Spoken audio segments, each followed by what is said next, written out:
Hi and welcome to this week's IGTV. Today I'm talking about just watching your teen fail. Like, are you literally just supposed to just stand by and watch them fail? Because, we don't want to challenge these snowflakes, and it's not okay that they're not motivated or doing what they're supposed to do. So then what are you supposed to do? Everyone else is telling you to just love them and just support them and, get them help with teachers. But at what point do you as the parent need to say, you know what? We all have a job here. Mine is going to work and yours is going to school. So buck up, buttercup, and let's go and get this done. Okay, well, first I'm going to remove that packing tape because that's going to drive me crazy. We're going through a move. If you could see the room of boxes I'm sitting in, it'd be funny. Okay, so what I want to talk to you about today is when your teen is struggling in school and doesn't care, and we can't make them care. And so, what does that look like as a parent? What does that even look like? Because, we're about 1 month into school. So this is when I start getting a lot of these messages, and I see a lot of these posts in my my online Facebook community. If you're not a member, I'd love to have you join me. If you're watching on Instagram, I'd love a follow. And if you're here on YouTube, just hit the subscribe button. Okay, so let's talk about this. So these are the kind of messages that I'm seeing. There are teens who are still struggling to recover from the pandemic and, went a little outside the lines, okay? They got used to an environment, a lifestyle of, less structure.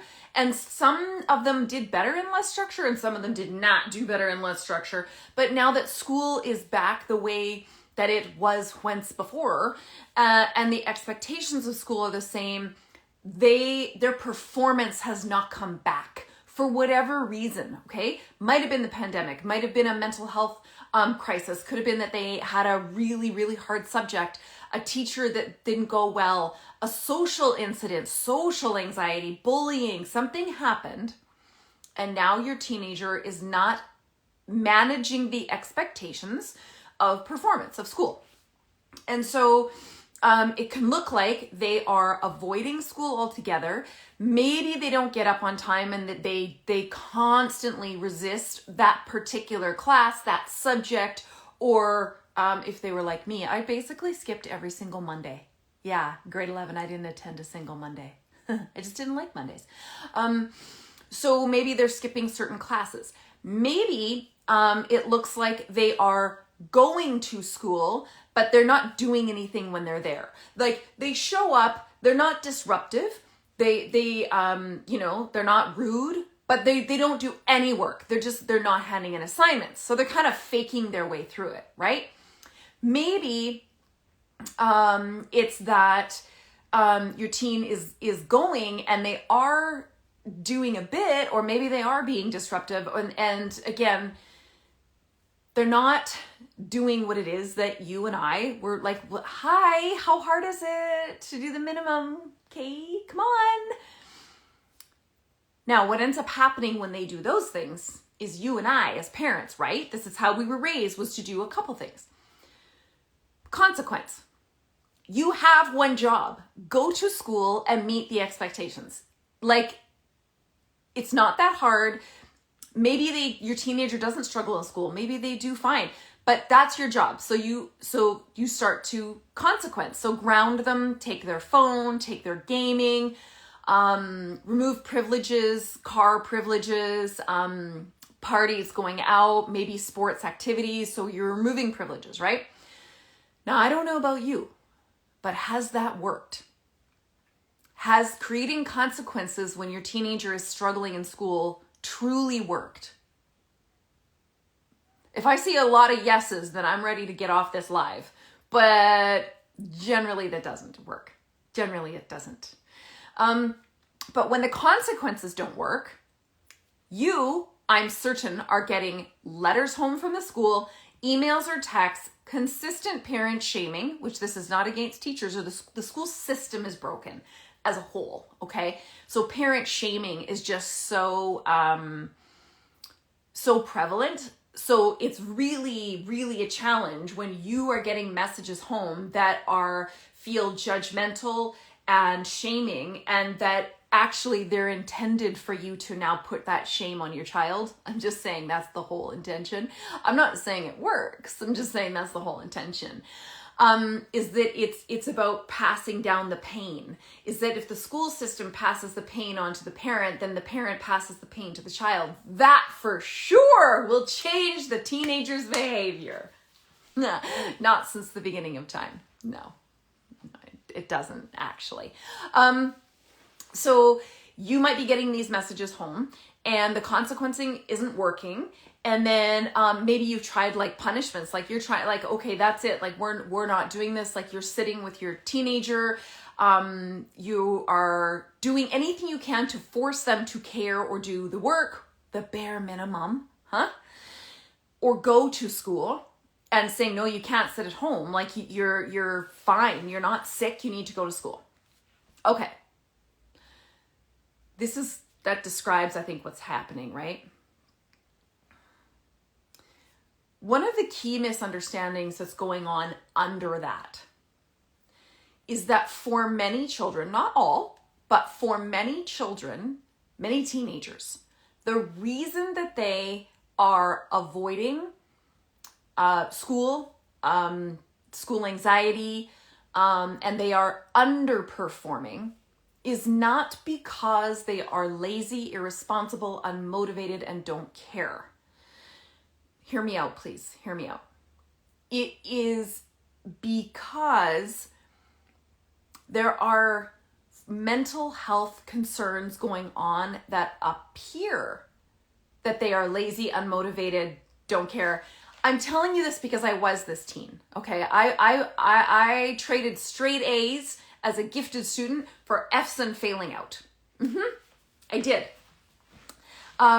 And so at no point did I stop caring.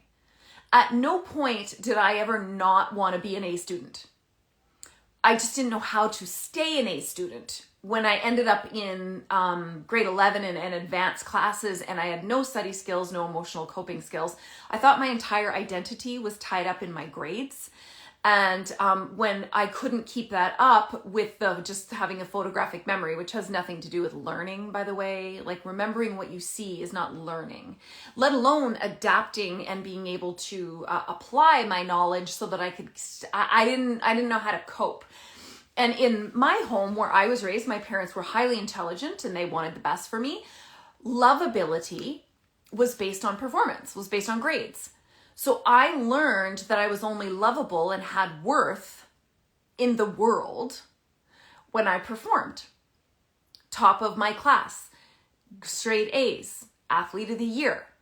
That was who I was as an identity, and that was the only thing that made me lovable. So when that started to slide, and trust me, it wasn't because I wasn't trying, like I was a duck underwater. Like underwater, I was pedaling fast because I was like, holy shit, I don't know. Like, I was sorry, I got hair on my arm. There we go. Driving me crazy. I was in pure panic. I was in panic mode. Now I want to tell you, as a teenager, pure panic is often internalized. Okay. It's not externalized. Why?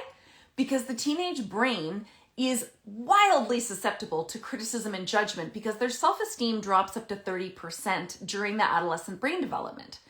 So what you might be thinking as an adult, got to be real clear about that, as an adult, is just go ask for help.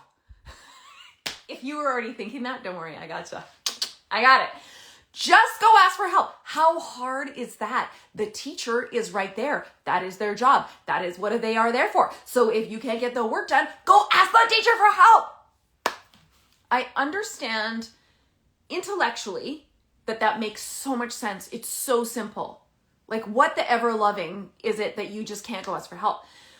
Okay, so I'm going to tell you the psychology of what actually happens and why your teenager isn't asking for help is that, first of all, for teenagers to ask for help, there is a massive stigma for teenagers that makes you the stupid kid and that makes you dumb and you're the problem child. So there is a huge social construct that works against teenagers asking for help. Now, intellectually, you might be saying, yeah, well, whatever, go ask for help.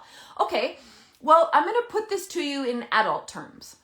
What if you as an employee, wherever you work, were put on probation, okay, through HR, and when you were put on probation, like the moment that you were put on probation, everyone in your department got an instant message or an email saying, ding, ding, ding, so-and-so is on 90-day probation. We just wanted you guys all to know, like, they're on probation.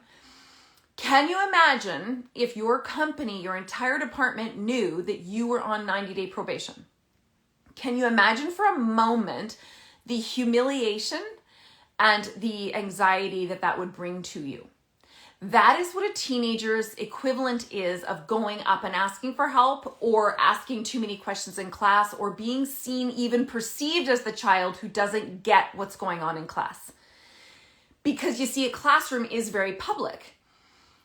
A classroom doesn't have, and so in order to stay after class or ask questions, other than online, like teachers who access online portals where they can ask questions privately, publicly asking a question is like being publicly shamed, okay? I'm not saying it's right.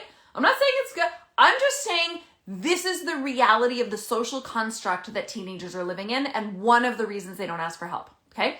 Reason number 2 that they don't ask for help is because, and I just wrote an article about this yesterday, as a gifted child, smart kids actually struggle in school.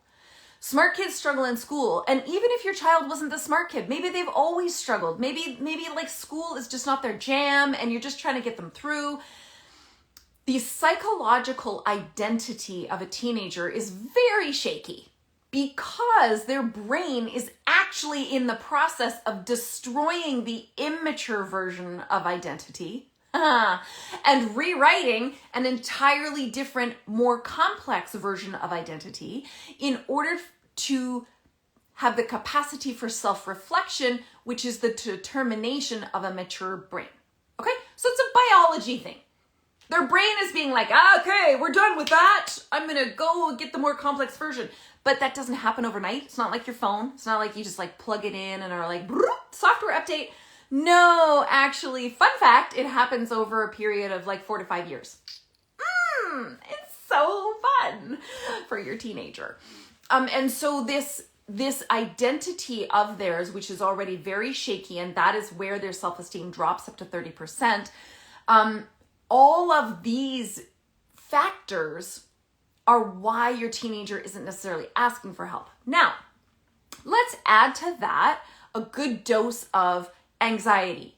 It could be ADHD. There could be learning challenges. Maybe your teenager's not asking for help because they tried asking for help, or like me, who was not diagnosed but has ADHD, I couldn't concentrate. It wasn't a matter of trying. It wasn't as though I stopped trying. It wasn't though I stopped caring.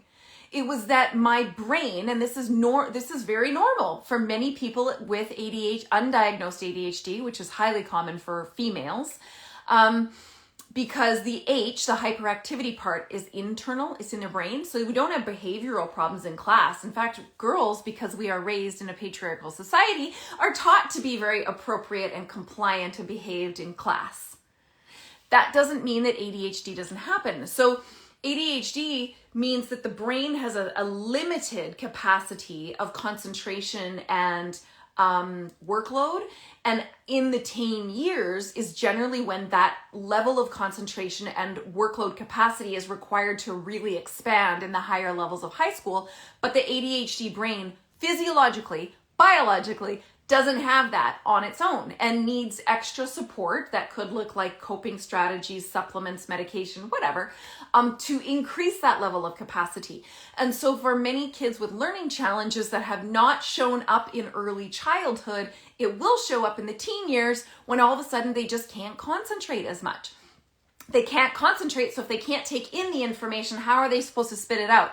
Or if they can take in the information, ADHD also is great friends with anxiety. Yeah, they're besties. And then all of a sudden, under any kind of pressure, like an exam, a quiz, a test, the memory recall in the brain is short-circuited, and so everything they know won't come out.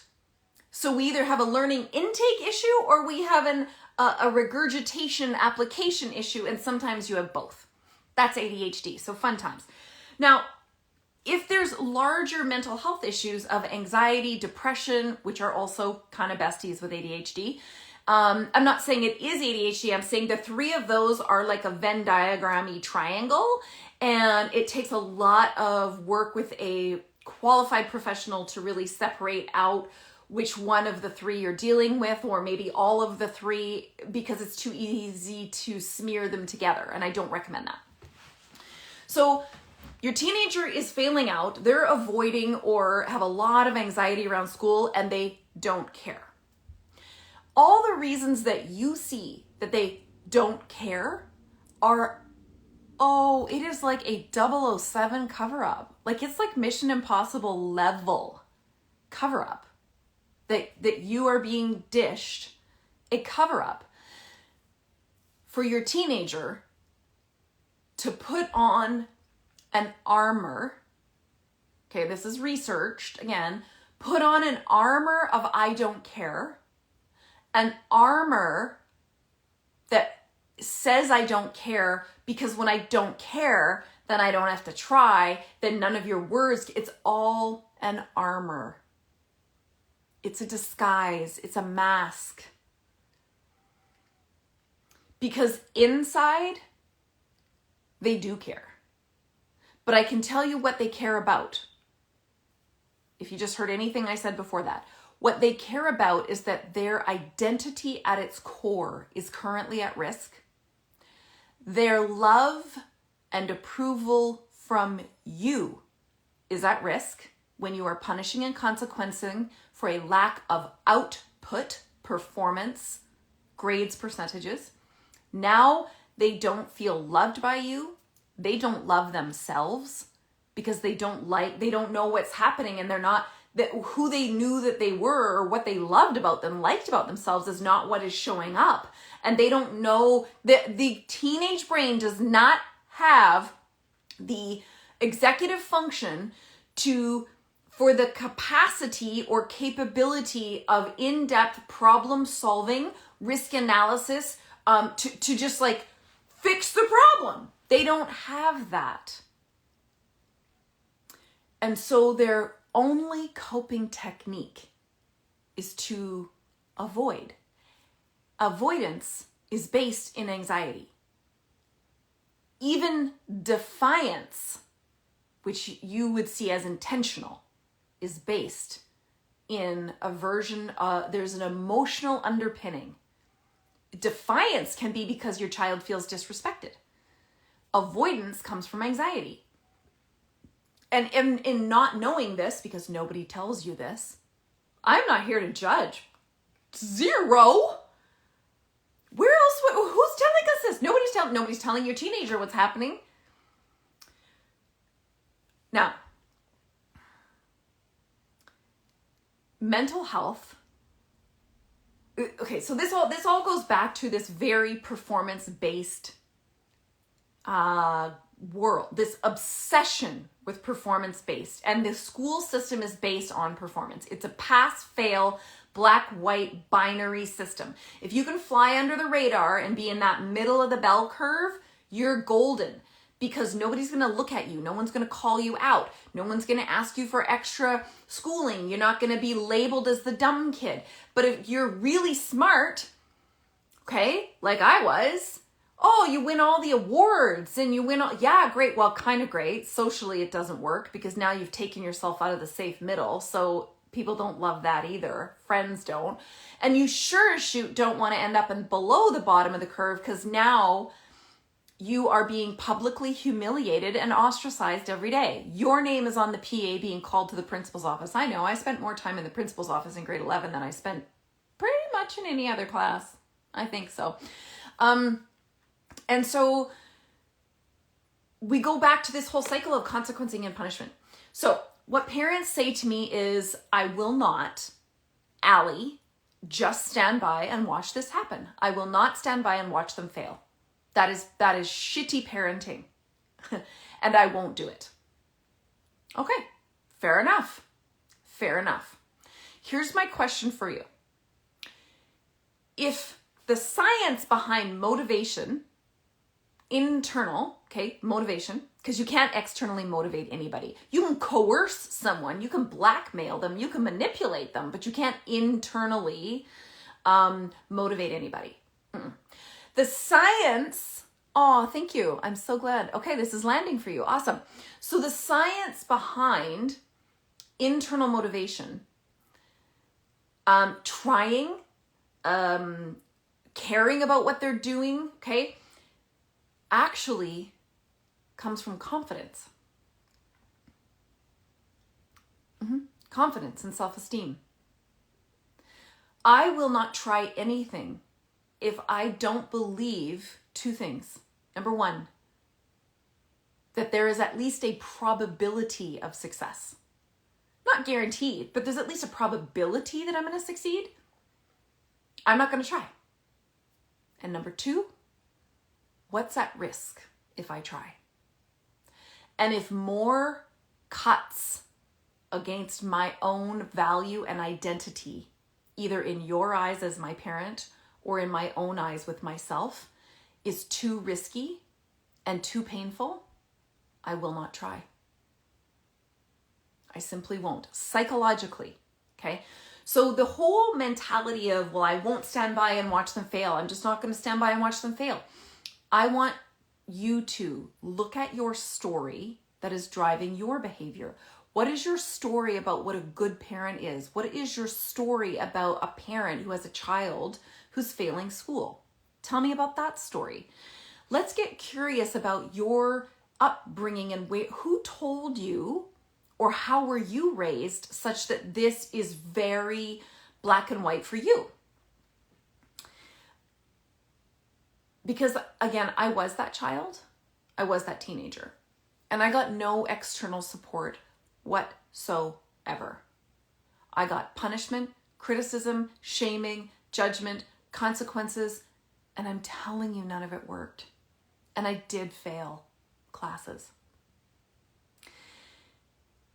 I want you to be open to redefining what doing nothing looks like. If you invest in your teenager's mental health, which does not mean raising a snowflake, it means helping them build confidence and self-esteem so that they have tiny threads of energy to try. And then in trying, you acknowledge the effort of trying and the courage that took rather than the outcome. Who gives a crap what the outcome was? If you acknowledge the effort and the courage it took to try, so that your teenager can begin to remove the cloak and the veil of having to be a badass, strong on the outside. You can't hurt me. Yeah, I was that kid. Okay? I was that kid. It is a cloak for the painful vulnerability that is going on underneath.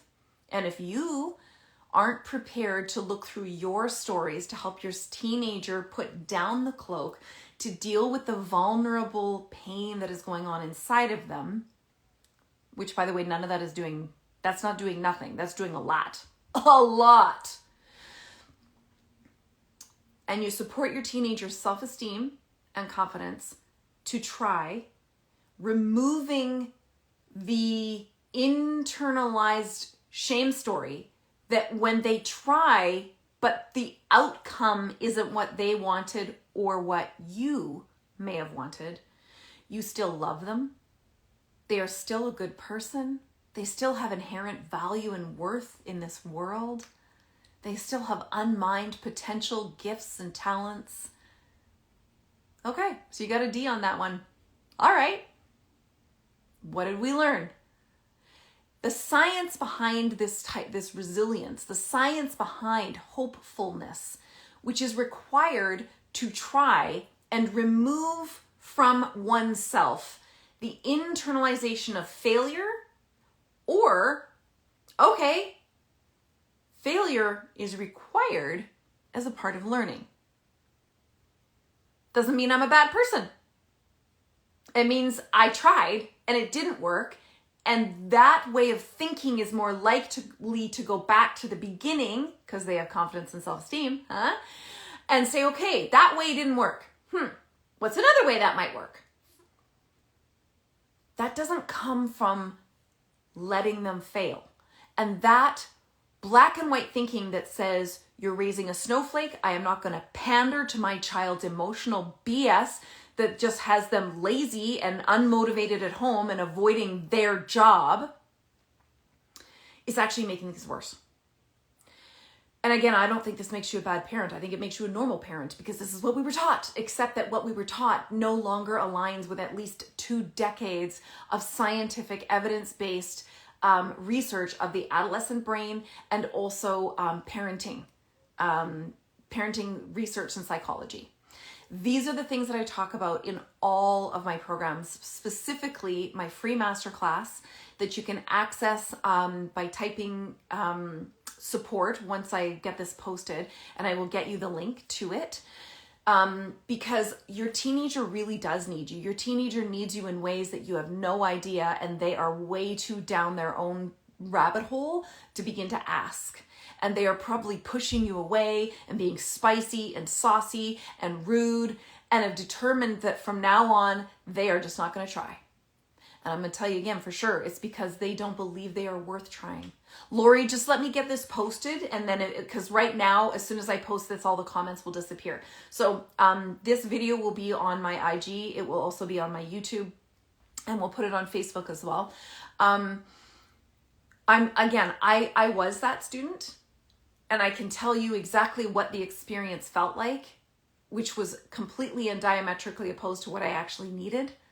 And that is all science-based, that turning your if you invested a year in your teenager's mental health through my proven strategies and tools, and your teenager got back on track, even though, let's just say, they missed an entire year of high school, but they were back on track and back to attending and going in a way, would that be worth it to you? Would that feel like you did nothing, or you just stood by and watched them fail? The timing of this may not be on your schedule. Mental health doesn't run on a schedule. And it doesn't make your teenager weak, and it doesn't make you a bad parent. So please, will we redefine what doing nothing looks like, and instead invest in the emotions that are going on for your teenager below the surface that they are hiding, that you are only obsessing and seeing as performance-based, that isn't what you want them to do. It's below their potential. You're not having that, and that is not the kind of parent you are. I know you're saying that because you love them, and you're an amazing parent. That's why you're here. So I'm going to get this posted now. Type support once it's posted, and I will get you the link for my free masterclass with my proven insights and tips to begin to turn this around, to be who your child needs you to be, even though it feels so awkward and different and coddling and pandering. I'm going to walk you through the process to help you actually get your child to stand back up, which is what you actually want right now, but it's not going to happen in the way you're probably doing it, because we're just not taught this. So it's time to change that pattern.